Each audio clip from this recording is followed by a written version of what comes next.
The body of Mary Woolfarth was found lying down on the ground of her storage, with multiple injuries to the neck and a blunt force injury inflicted to the head.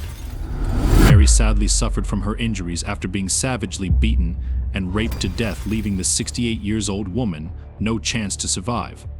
The man behind the murder was none other than Michael J. Olson, captured on CCTV camera, putting Mary's belongings in his storage unit the next day after committing the most vicious and horrifying murder ever seen to an armless woman.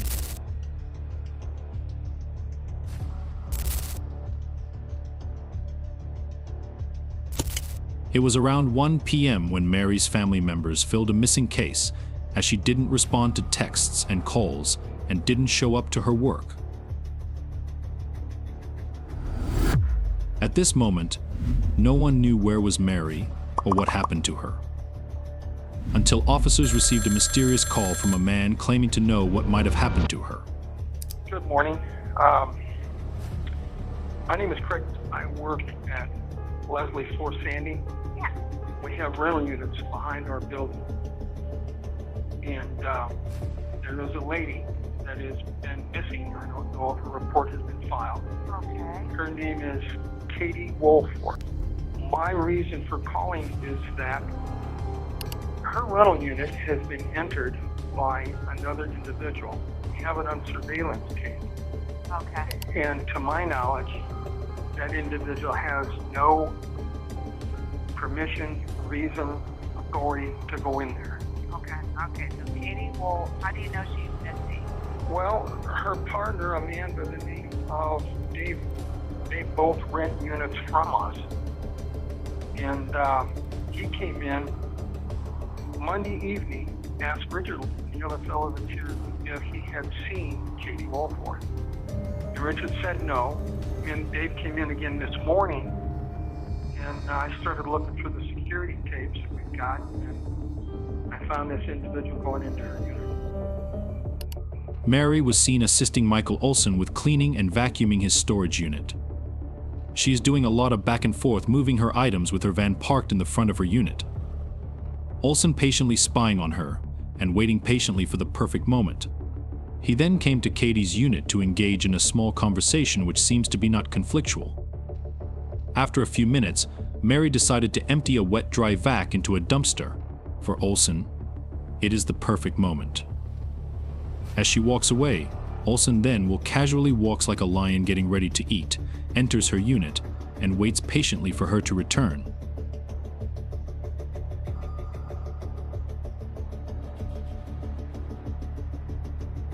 After a few minutes of waiting, Katie was back walking slowly to her storage with no idea that would be her last moment alive. As she got into her storage unit, a figure appeared to her and suddenly the storage door closed. Olson then attacked her so brutally that she had no chance to react. She will be stroked to the head, beaten, raped, and left alone dying to her last breath.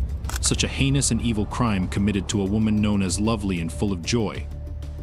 Olson then waited as minutes passed and making sure she was dead and couldn't be retrieved from her injury. He then took a white sheet and covered his face and the rest of his body covered in blood. Olson certainly knew he could be captured on camera or seen by someone, but decided to proceed to his evil act. Something a bit stupid as he was recorded from the beginning. Why would he now try to hide his face? Surely the dumbest killer ever seen.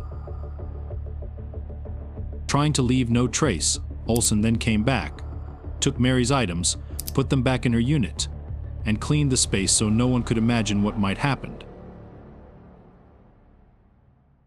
Big was his surprise when he saw the CCTV camera later in the interrogation room that we will show you soon. The next day, Olson thought for a moment and knew that if the storage was searched, his DNA could certainly been on the items he collected the last day.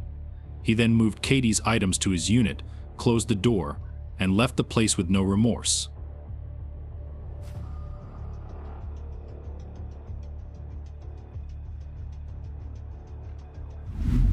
Responding to the call on the 500 block of East Tallmadge Avenue, officers discovered Katie's body on the floor, and the victim was pronounced dead on scene. Olson was later seen driving the victim's 2012 Kia Sedona.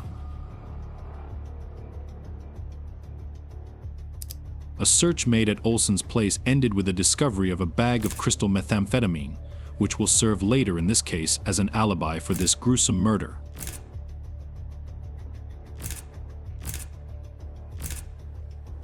But who was Katie Woolfarth? Katie Woolfarth was born in Pittsburgh, USA on November 14, 1950, to the late Philip and Dorothy Woolfarth. Katie graduated from Thiel College and relocated to Akron, where she has resided for over 30 years. As a child, Katie loved visiting auctions and garage sales. This led to her lifelong interest in antiques and her career as a licensed antique dealer. Katie was very artistic and enjoyed glass blowing and pottery. She was able to fix anything and was willing to help anyone in need. Everyone knew her for her generous spirit and love of animals. In her free time, she also loved to take cruises with her family. A dream she will never be able to accomplish. As the investigation goes on, Olson is brought to the interrogation room, and his behavior will leave with Breathless even days after the murder. So today, you told Detective Brady you were mulching out there at the country. Yes, yeah, I went up there, I can find a small spring at the most. Okay. Did you, well, we know your dad, and he was saying that. You met my dad? Yeah. Did you talk to your dad on the phone today at all? Oh, yeah, a couple times. And would you have thought you ran around against? Yeah, I've been around against a lot lately. Oh, I can't ask. What did you guys talk about?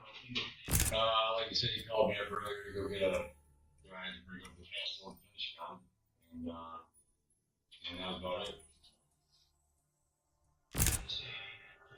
We wanted to talk to you. We? Place. No, no. So your storage unit up there up on North Hill. Yeah. Well, it's not. It's your dad. It's my dad's. Yeah, I didn't want Who has access to it. Me and my dad. When was the last time you were I was up there either this morning or yesterday morning. I can't remember what the next day was. there? Are you aware that that storage area they've got all kinds of cameras? Oh, yeah, because of the thefts. I've been up there sporadically throughout the last week. I don't know exactly which day, but I think it was up there Monday now. She open what? Yeah, that's Steve and Kathleen? Katie? That's the same name, right? When's the last time you saw her? Probably Saturday, Sunday, something like that. I was up there doing some stuff on the shop. Not Monday. I don't think it was up there. Really thought I don't think it was up there Monday. I know it was there over the weekend. Well, like I told you, you're sitting. Yeah. No, you watched? No, you talked to her at all? No.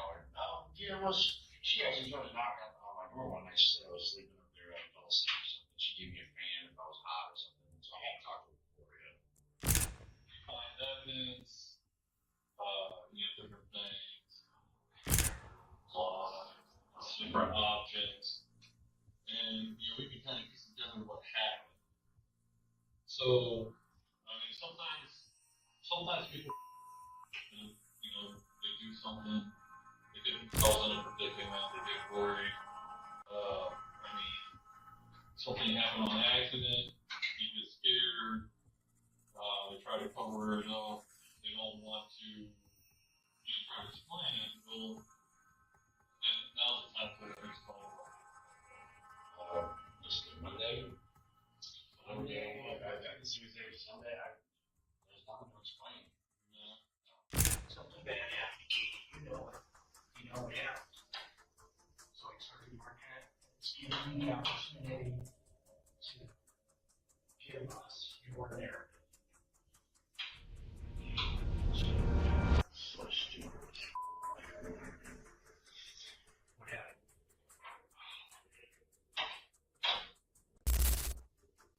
She gave me some money. She gave me a job. Yeah. It's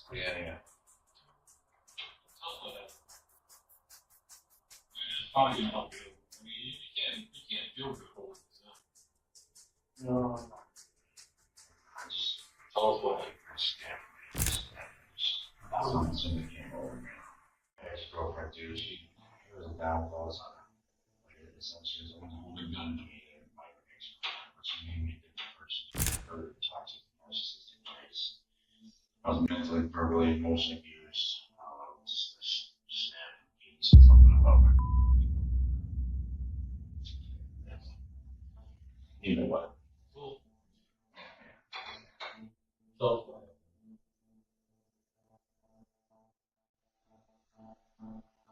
You know what? You just want to say. that's just like, oh, this is your narrative. This is your chance to say for your story. Yeah, well, I just. Are you just a cold-blooded No, I just. homicidal maniac? Not at all. It's Just a heat of the moment. heat of the moment. And you're snapped. So take us through it. Yeah, I'm just went over there, your own head. That was it. Like about pipe, belongings to what? No, it's actually a piece of the fireplace. You want to know. No, I just saw it, grabbed it. But you didn't make her. Where are you headed?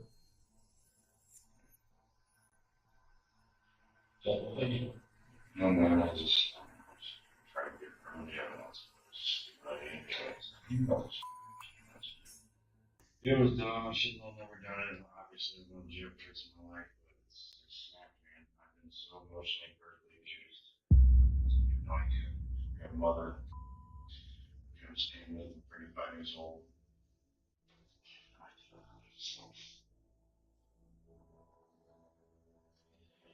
So there's my narrative. In personal life, I snapped because people have been riding my ass. When you were talking to her, what she said that reminded you of the girl? She was kind of talking about her a little bit, and she said that maybe you did this to her, whatever. So she was blunt you. I never did. I just snapped.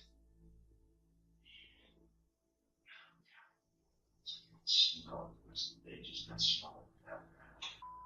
Every time I smell like bullets. Mom, Dad, if you ever watch this, I love you, I'm sorry. You've never done it. Snapped. If you like this case, you surely want to see the full interrogation tape on this screen. See you then, and don't forget to like and subscribe.